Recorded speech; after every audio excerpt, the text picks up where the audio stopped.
कि चलो कुछ हुआ होगा, उसे फिर दूर खेमे में एक रोशनी दिखती है। वो समझता है कि शायद वहीं कुछ खाना बन रहा होगा, वहीं पे सारे लोग मौजूद होंगे, तो वो उस खेमे की तरफ बढ़ता है। जब वो वहाँ पे पहुँचता है तो क्या देखता है कि वहाँ पे जो कुत्ते हैं वो मरे हुए हैं उनके। अभी तक ये वाक़या यहीं पे पेश रहा है कि ये इस गाँव के लोगों को ज़मीन खा गई, आसमान निकल गया, कपड़े ज़मीन पे पड़े हैं और उनमें सुई धागा लगा हुआ है, जैसे कि कोई काम कर रहा हो उनके अंदर। सही, लेकिन वहाँ पे किसी शख्स का नामो निशान नहीं।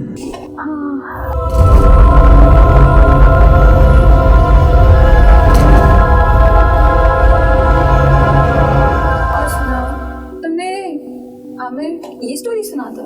हाँ, मुझे यही सुनाई। मैंने उनको बोला था कुछ अपनी समंदर के बारे में बताएं, तो उन्होंने यही मिस्टेक सुनाई मुझे। तुमने बोइंग वाली स्टोरी सुनी थी?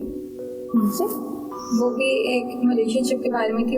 वो नहीं, टाइप की अभी तक उन्होंने ये तो नहीं सुनाई। जब सुनाएंगे तब शायद पता चल जाए। जरूर। यार अली, वो तो कह रहा है कि तुमने उसको कुछ बोला ही नहीं है, ना उसको कोई आवाज आई है। यार शायद सुना नहीं होगा उसने। यार तुम कंटिन्यू करो यार। ऑर्डर कर दिया ना, वो बेचारी बेताब है स्टोरी के लिए। लेकिन सुनाना चाह रही जो। अच्छा, तो ये कहानी है 1947 के आसपास की। इस वक्त इंडोनेशिया के करीब एक डिस्ट्रेस सिग्नल ब्रॉडकास्ट हो रहा था। अब डिस्ट्रेस सिग्नल क्या? डिस्ट्रेस सिग्नल एक SOS समझते हो? SOS क्या? Save our souls.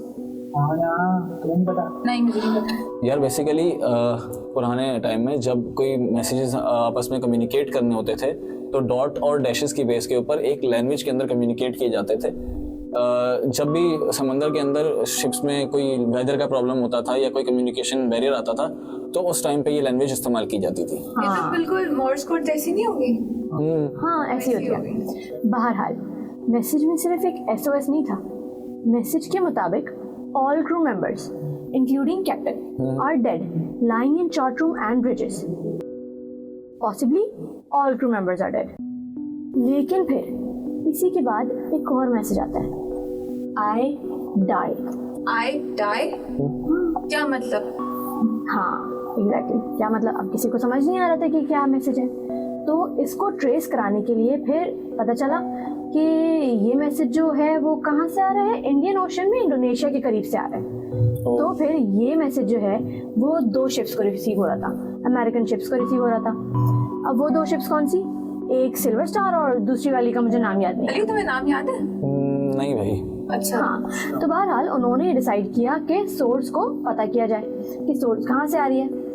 जब ये दोनों शिप्स वहाँ पहुँची, सर्च टीम्स वहाँ पहुँची, तो उन्होंने देखा कि खामोशी छाई हुई है। शिप्स खाली फ्लोट कर रही है। अच्छा। कोई भी इंसान नजर नहीं आ रहा, कोई इंजन की आवाज नहीं आ रही और कुछ भी नहीं, कोई मदद भी नहीं मांग रहा। मतलब अगर किसी ने SOS किया है तो जान बचाने के लिए करा होगा ना, ऑब्वियसली। लेकिन कुछ भी आवाज नहीं आ रही। तो फिर सिल्वर स्टार के कैप्टन ने डिसाइड किया कि सर्च क्रू को अंदर भेजा जाए। तो अंदर क्या मिला उनको?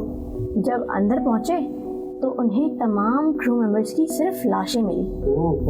और लाशें भी सिर्फ ऐसी नहीं, सारी सेम पोजेस में। मतलब कि ये कि सबकी आंखें आसमान पर दिख रही थी और सबके हाथ ऊपर उठे हुए थे और मुंह खुले हुए थे।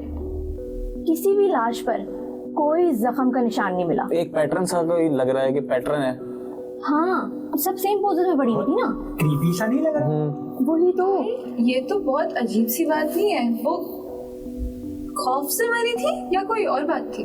भाई यही तो समझ नहीं आ रहा कि ऐसा लग रहा था उनकी बॉडी अकड़ गई है और फ्रीज हो गई है, जैसे कि उनको कोई खौफनाक चीज नजर आई हो और वो उसी में उनका दम निकल गया हो।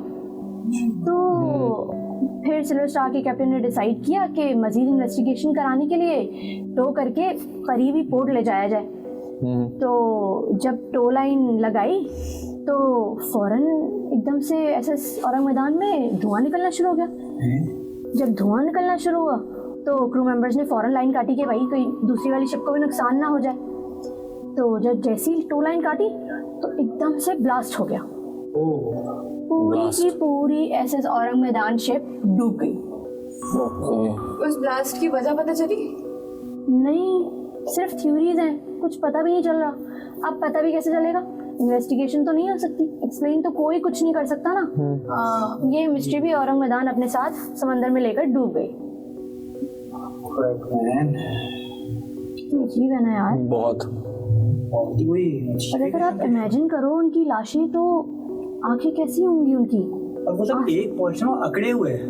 हाँ, मतलब कितना क्रीपी मॉल होगा उस टाइम। मुझे तो ये समझ नहीं आ रहा, सर्च टीम्स जब गई होंगी अंदर तो उनके अंदर कैसे इतनी हिम्मत आ गई उन लाशों को देखने की। Exactly. ये खौफ तारी हो गया होगा उन पे भी। बिल्कुल।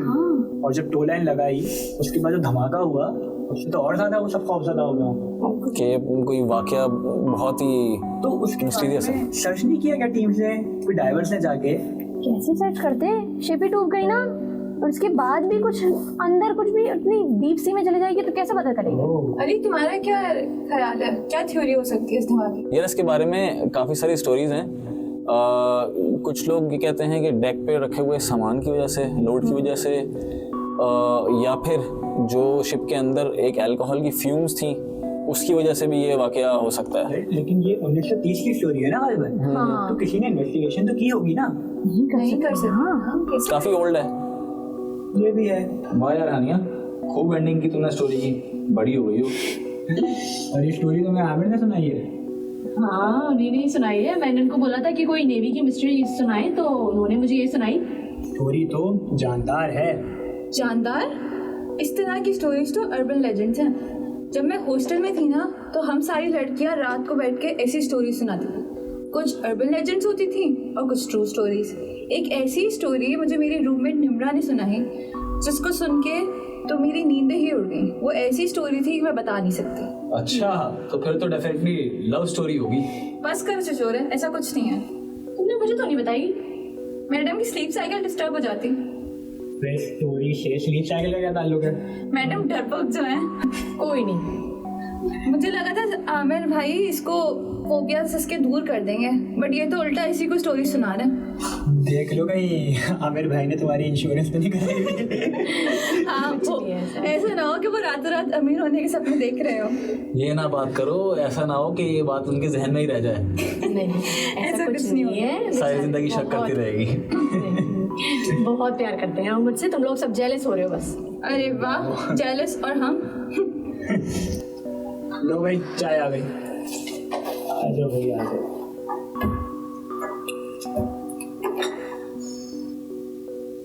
अरे भाई, ये भी रखी दो। ये कहाँ लेके जा रहे हो?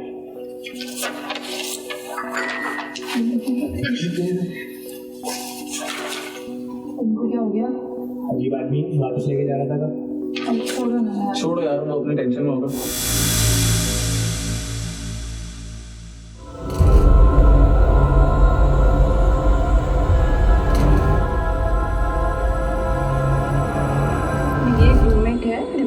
उसने मुझे स्टोरी सुनाई। उसके अम्मा अब्बा ने बहुत मेहनत करके कराची के सबसे मशहूर मेडिकल कॉलेज में इसका एडमिशन कराया। निम्रा यहाँ किसी को भी नहीं जानती थी कराची में। वो कहते कौन ईमन? वो कहती है ईमन जो मेरी रूममेट है। तो निम्रा एकदम घबरा जाती है। हॉस्टल एडमिन उसको बताता है कि ईमन नामी कोई लड़की है ही नहीं उधर। निम्रा जैसी ही पलटती है वो देखती है कि ईमन के गले में फंदा लगा हुआ है और वो पंखे से लगी।